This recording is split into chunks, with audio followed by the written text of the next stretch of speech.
മഹാവികാസ് അഘാടി സഖ്യം തുടരുന്ന കാര്യത്തിൽ ഉറപ്പ് പറയാതെ എൻ.സി.പി ദേശീയ അധ്യക്ഷൻ ശരത് പവാർ ആഗ്രഹം കൊണ്ട് മാത്രം സഖ്യം തുടരില്ലെന്നും സീറ്റ് വിഭജനത്തിലടക്കം ചർച്ചയുണ്ടാകണമെന്നും അദ്ദേഹം പ്രതികരിച്ചു. എന്നാൽ സഖ്യം തുടരുമെന്ന് ശിവസേന ഉദ്ധവ് വിഭാഗം വ്യക്തമാക്കി. ശരത് പവാറും ഉദ്ധവ് താക്കറെയുമാണ് സഖ്യത്തിലെ പ്രധാന നേതാക്കളെന്നും ശിവസേന നേതാവ് സഞ്ജയ് റാവത്ത് പറഞ്ഞു.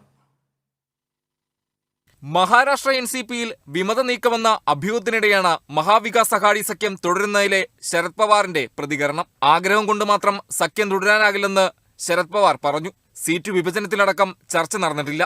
ഇപ്പോൾ സഖ്യത്തിലാണെന്ന് മാത്രമേ പറയാനാകൂവെന്നും അദ്ദേഹം പ്രതികരിച്ചു. അതേസമയം സഖ്യം തുടരുന്നതിൽ ശിവസേന ഉദ്ധവ് വിഭാഗം നിലപാട് വ്യക്തമാക്കി രംഗത്തെത്തിയിട്ടുണ്ട്. 2024-ലും മഹാവികാസ് അഘാടി സഖ്യം തുടരുമെന്നും ശരത് പവാറും ഉദ്ധവ് താക്കറെയുമാണ് സഖ്യത്തിലെ പ്രധാന നേതാക്കളെന്നും ഉദ്ധവ് വിഭാഗം നേതാവ് സഞ്ജയ് റാവത്ത് വ്യക്തമാക്കി.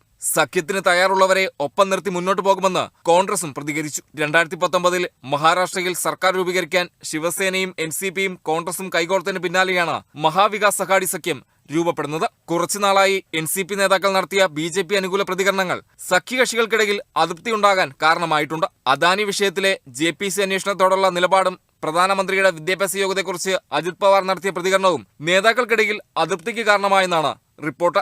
National desk, Kerala Vision news.